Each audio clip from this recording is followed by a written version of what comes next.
Hey Flufflebuns, welcome back. This is Shiro Sagi, and this is part 14 of Katawa Shoujo. Let's load up. I believe this was our most recent. This is going to be a really, really long day. I hope I don't fall asleep in class. Yeah, I hope you don't either. It's Act 3 maybe? I don't remember. This happened a couple times. I have no idea what act it is, but is that really important? Wakey wakey, eggs and bakey.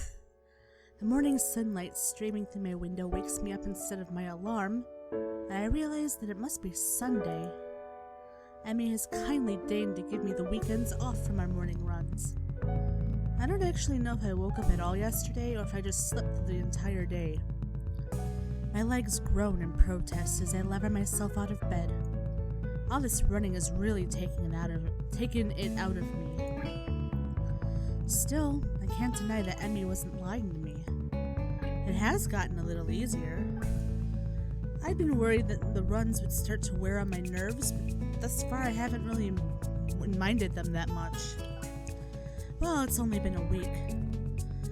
I suppose there's plenty of time for me to start dreading the sound of my alarm in the morning. Not that I could ever skip out now. As Emmy said, it's harder to stop a routine when there's another person. And frankly, I don't think I'm equipped to deal with a disappointed Emmy. Yeah, she's kinda hardcore about that, with the puppy dog eyes and all that shit. She'd probably give me those puppy dog eyes and I'd feel terrible about myself. Which reminds me, wasn't I supposed to be somewhere today? Well, church? I don't know. I don't know of anywhere he was supposed to be either. Oh. Hey, you're coming to my track meet on Sunday, right? Oh, crap. Now I remember. What am I talking about? Of course you are. Right? Those puppy dog eyes again. Of course I'm going. I owe you, right? Exactly, so don't forget, okay? Oh, great. Now I get to go to a track meet. I better get a move on if I don't want to miss her running, since she is the only reason I'm even considering going. Otherwise it would defeat the whole purpose of going. And so I soon find myself quite suddenly surrounded by a crowd of people, all turning out to see our track team compete with another school like this one. I'll admit it. It's almost comforting to know that we're not the only school like this. Of course you're not. After you see that there can be two schools with a bunch of defective kids, well, you stop feeling so defective. You also start feeling unique, which in most cases would be a bad thing, but in this case it sure as hell isn't. It's part of Yamaku's appeal, I guess. Learn that you're not unique. Hell, learn that there's a lot of others who would kill to be saddled with your problem, instead of whatever they're dealing with. Some of the kids here aren't here because they're missing a leg or they have a heart condition. Some of them might be here because they're as good as dead in 2, maybe 3 years if they're lucky. That's sad. But it happens, and that's only if they get the right sort of care. It's a bitter sort of comfort to be able to say, well, at least I got a chance of being alive through college, but there it is. I'm brought out of my rather morbid musings by the appearance of Rin near the entrance to the bleachers. You came. Of course, I said I would, didn't I? That doesn't necessarily imply that you had to follow through. Lots of people say things and don't mean them. Well, I don't. You better not. Well, so far he hasn't, really. Rin shrugs. Seemingly bored with our conversation, she turns on her heel and heads back toward the stands. I owe Emmy money now. Why's that? I didn't think you'd show up. Emmy did. So I owe her 500 yen. That's about $5. You two bet an awful lot, don't you? Another shrug from my armless companion. I don't think so. We enter the bleachers and Rin nods upwards. Up there. I came out to see if you'd come. For the bet, I presume. She leads the way and seemingly settled down on an almost empty bench. There's an older woman sitting next to her. Someone's mother, I assume. She's got rather long hair done up in a braid. On On seeing Rin, she gives her an oddly familiar seeming grin. Well, this is surprising. I thought you went to go get a snack, not a boy. Huh? A snack? I wondered why I was down there. The woman laughs again in a way that seems familiar. Where have I seen her before? I haven't seen you before. Who are you, lady? Well, I suppose you've always been one to go out for one thing and bring back another. But I'm being rude. I haven't introduced myself. I'm Mako Ibarazaki, Emi's mother. Pleased to meet you. Well, that explains it. She's like a taller, older, and better endowed Emmy. Oh my god, why are you looking at her boobs, man? Apart from her hair being a darker shade, there's really no mistaking the resemblance. Sorry, I'm Hisao Nakai. And really, you don't have to apologize for introducing yourself, Mrs. Ibarazaki. That's really Rin's job in this situation, isn't it? Another laugh from Emi's mother. I take it you've not known Rin for that long, then. It's best not to expect her to remember something like that. She's got other things to think about, I assume. Rin nods, seemingly pleased by this assessment. She's right. I was thinking about sunsets. You see, it's really up to us to make introductions and the like. For lack of any better response, I nod. Mrs. Ibarazaki leans back a little on her seat and raises an eyebrow. So, how long have you and Rin been dating? What? We're not dating. My response consists of silences. My brain suddenly lurches into gear. But just before I can begin to utter a hastily babbled explanation, she bursts into laughter again. You're a blusher, aren't you? I don't know if there's any way to keep my dignity in this situation, so I settle for a mumbled response. Maybe. So this must be a new romance then, mustn't it? Wait, that's not the question, that. Another laugh. I know, but it's funny to watch you squirm. I'm sorry, forgive an old woman her amusements. Old woman? Sure doesn't look that old to me. Clearly, Emmy gets her youthful features from her mother and the fact that she's a high school girl. She should look youthful. I suppose I can let it go. How kind of you. It's starting. I direct my attention to the track where they're preparing for the first sprint. It looks like the 400-meter dash. Okay, she's about to run.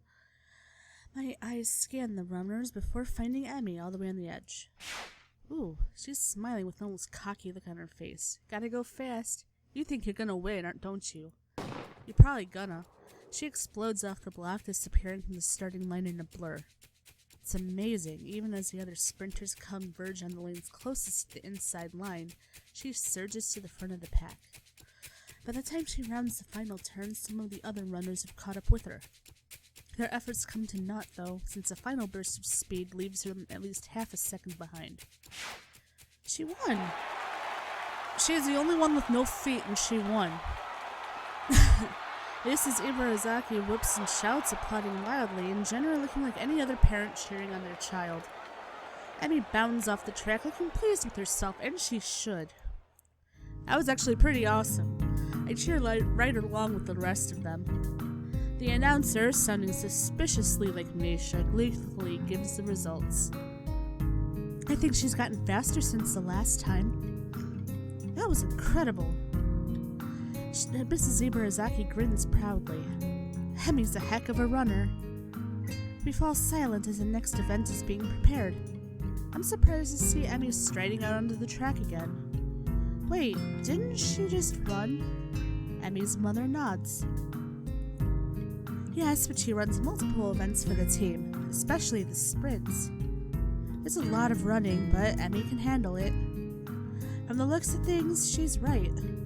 Emmy doesn't appear to be tired, as if she hadn't run the previous event at all. If not for the sweat visible on her shirt, you'd never know. Which event is this? It's the 200-meter dash. She'll do this one, the 100-meter, and the relay. I see. Am I gonna have to, wait and, play through all three of her events? I hope not. Once again, the pistol sounds, and once again, Emmy flies off the block. A thumping sound draws my attention away from the race. It's Rin's foot. She seems completely absorbed in the race. Emmy's mother cheers again, and they assume that the race is over. Sprints don't seem to me like they'd take very long to complete.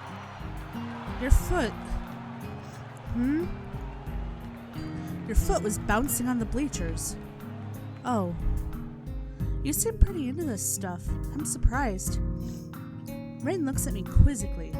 Why wouldn't I be? No reason, I just thought stuff like sports wouldn't interest you. I suppose you're right. It's not that interesting. But I'm watching Emmy, not the sport. I don't follow, you dense motherfucker. She just said she's basically there to support her friend. Emmy's the most Emmy when she runs.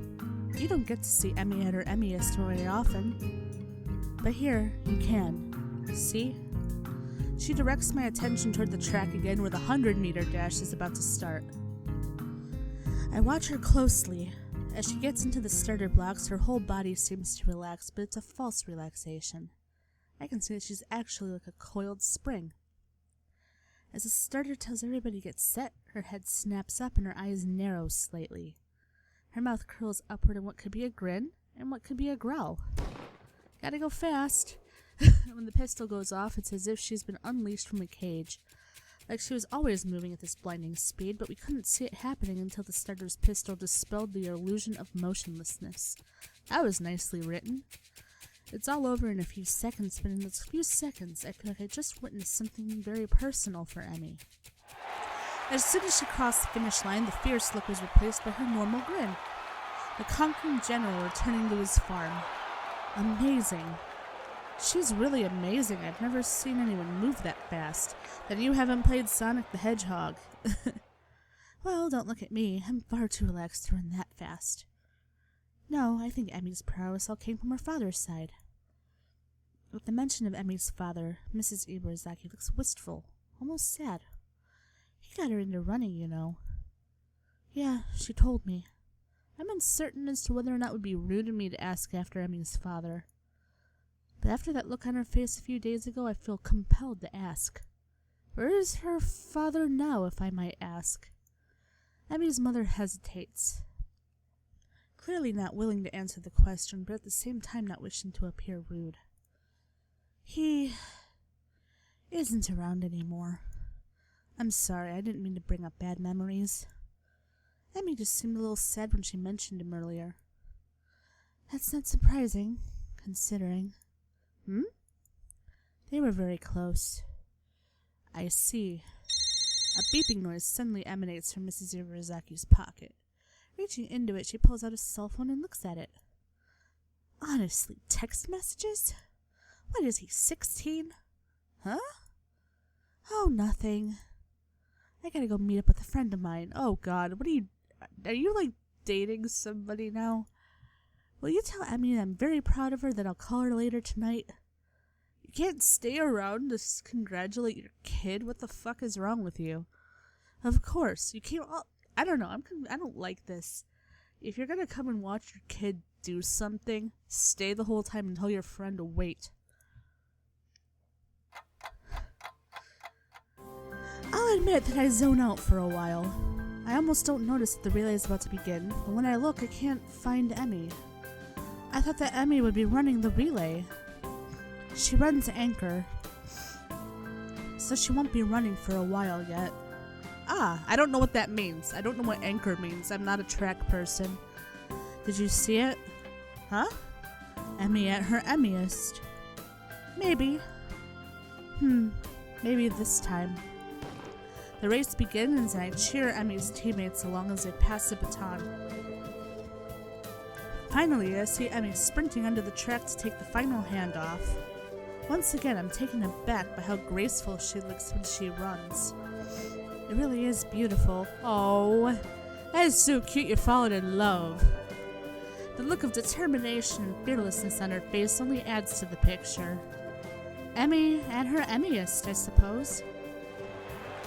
But then, as she crosses the finish line, I see her stumble slightly. No! It's only barely, but if it's a definite stumble. Rin inhales sharply and actually looks concerned for a second. Aw, Emmy. Did she hurt herself, do you think? You noticed it too? It must be bad. She frowns, as if deciding on the next course of action.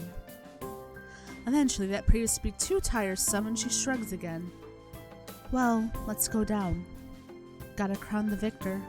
Well, she still won. See if you can find a laurel branch. That's not going to be easy. Rin shrugs. At least we tried. Wow. Well, we didn't really try all that hard. Nobody's trying hard. Even her frickin' mother is not even trying hard. Or at all, but hey, whatever. Emmy is surrounded by her teammates, all of them congratulating her on the run. Rin seems to be waiting for Emmy to notice that she's arrived. Oh yeah, I guess she can't exactly wave Emmy over. And again, I'm not sure that Rin would do such a thing even if she had arms. It doesn't seem her style to draw attention to herself, or to emote beyond shrugging. Either way, I'm not willing to wait, so I wave to Emmy, who looks up and grins happily at me, us. Hey, you showed up! Guess Rin owes me money, huh? We would have brought you a crown of laurels, but Hisao didn't find one. Hey, neither did you. It wasn't my job to look. When did we assign jobs? When I said, see if you can find a laurel branch. Try to keep up. Jeez, I shrug. Guess Rin's rubbing off on me. Seems it's my fault after all, Emmy. Emmy laughs at Rin and me. It's okay, I'm sure you'll make it up for me somehow. Sure. Good, so, how'd I look? I stopped myself from blurting out beautiful or amazing and settled for the substantially safer, very impressive. Emmy seems pleased with this assessment. I don't mention how much more impressive her performance is, given her lack of legs. I figure she knows that already. Besides, it still would take away from her efforts somehow. Great to hear. I was worried that I looked a little slow on the relay, but I guess I did fine, huh? Actually, I noticed Rin kicks me and keeps me from finishing my sentence. What was that all about? He noticed it. At the end. That's no good. Guess the nurse will look at it for me later. There's a carelessness in her voice, as if it isn't a big deal, but suddenly I notice a slight twitch on her face. She hurt herself. That's really no good. We can't have that. It's like she's trying to hide the fact that she is in pain. It's then that I notice her breathing is a little shallow too. I guess she really is hurt. She must notice my concern, as she skips up to me and gives me a friendly pat on the shoulder. Hey, you look a little worried. I'm fine, really. Just sore from all the running is all. And come on, a little pain isn't going to stop me. Oh no. Emmy grins, and for a moment she looks like she did during her sprint. Fierce and unconquerable. Or to put it another way, really beautiful. Hasn't yet. Well, then I guess I shouldn't worry, huh? Damn right. I'm Emmy Ibarazaki, fastest thing on no legs. I don't stop for anything. Impressive. Emmy giggles, and then she seems to remember something. Oh, before I forget, Rin and I are going to go do something next Sunday as a post-track meet celebration. You should come along. Normally we do it the day after, but since the track meet was on a Sunday, I got homework and class and all that stuff to take care of. Plus our morning run, of course. Right, of course. Oh right, your mom wanted to say she's proud of you. She'll call you later tonight. I thought I saw her in the stands. I'm glad she made it. Used to be my dad who stood up to my meets. My mom's done a pretty good job of taking over. She shivers slightly. I realize she's still all sweaty. A breeze has started to blow too. I'm not cold at all, and I've got my jacket with me, so without a word I throw it around her shoulders. Oh. Emmy jumps slightly and then grins at me. Hey, thanks. It's getting a little cold, I guess. Yeah, it looked like it. Just as I begin to wonder whether or not giving Emmy my jacket could be taken the wrong way, A boy in a track uniform approaches. Hey, Emmy, you're gonna miss the medal ceremony. Oh yeah, thanks. She turns to Rin and myself. You don't have to stick around for this part. It takes forever. Besides, you should go get cracking in your homework now if you don't want to be up late, Hisao. Morning run tomorrow. Don't forget. How could I? Good point. I mean, it's spending time with me after all. Oh, you arrogant. Even though, yeah, it is apparently a pleasure to do. With this, she waves quickly and dashes off to receive her medals, or whatever they pass off as a medal these days. Rin and I head away from the track, Rin remaining deep in whatever thoughts she has for most of the walk back to her dorm. As I see her off, she speaks up. You're probably not getting that coat back, I think. I'm sure I'll get it back eventually. Interesting.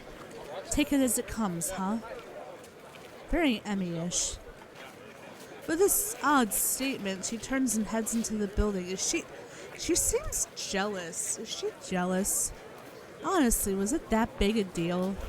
Emmy was cold and, unless I'm mistaken, in pain. Giving her a solution to at least one of those problems seemed like an obvious reaction. Though I guess there is a chance I could lose my jacket if Emmy never remembers to return it. I guess Rin has a point. I don't know, she seems jealous to me. Still, I can't bring myself to muster much worry over the whole thing. After all, it's been getting warmer lately. I don't need a jacket. Odd. I used to be a little more responsible with my stuff. Emmy-ish, huh? Maybe that's not really a bad thing. Okay, we're gonna call this the end of part 14, since it's the end of the act, too.